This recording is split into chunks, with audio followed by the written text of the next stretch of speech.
Good evening, and welcome to tonight's edition of World News. The U.S. military has evacuated American diplomats and their families from Khartoum, President Joe Biden has said. The operation was fast and clean, a U.S. official said. Fewer than 100 people were reportedly evacuated early on Sunday, when 3 Chinook helicopters landed near the U.S. Embassy to collect them. U.S.-China ties set for further turbulence, former ambassador to Washington Kui Tiankai warns.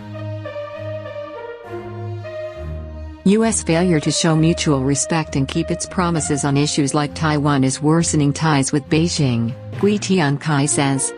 U.S. government and media playing up China threat to fend off perceived threat to hegemony. London.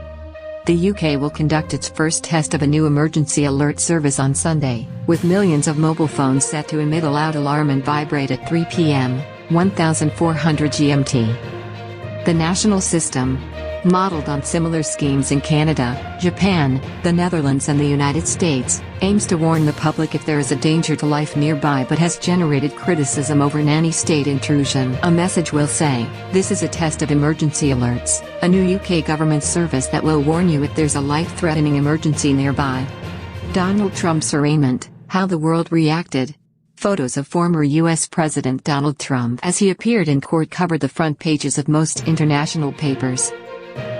International reaction to former United States President Donald Trump's arraignment has been divided, with some newspapers' coverage focusing on the developments and others using pun-heavy headlines to illustrate where their audiences stand on the affair.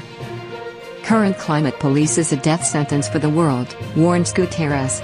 If government continue with the same environmental policies currently in place, the world will become 2.8 degrees Celsius hotter by the end of the century, which would be a death sentence, warned the UN chief on Thursday.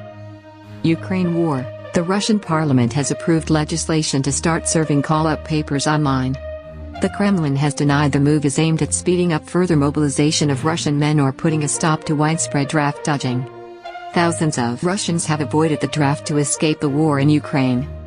Critics say the law is further evidence of authorities creating an electronic gulag, referring to the Soviet-era network of prison camps. That's all for now. We'll keep you updated throughout the day as more news develops.